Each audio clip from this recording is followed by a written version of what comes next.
Para pa rin po sa ating spotlight sa Sportslight, nagretiro na si Philippine Men's National Football Team ang veteranong goalkeeper na si Patrick Deito.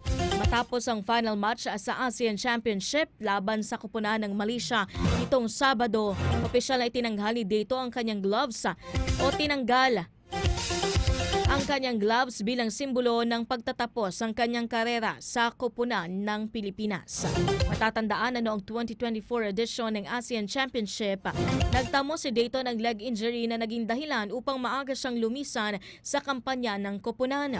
Bagamat kabilang siya sa national team pool para sa AFC Asian Cup qualifiers noong Marso, muli lamang siya nakatapak sa pitch para sa isang international match itong August 4 sa tapatan ng Pilipinas at Thailand. Nagbigay pugay naman ang Philippine Football Federation sa veteranong goalkeeper sa kanyang naging ambag, sakripisyo at pakikipaglaban sa bansang Pilipinas sa larangan ng football.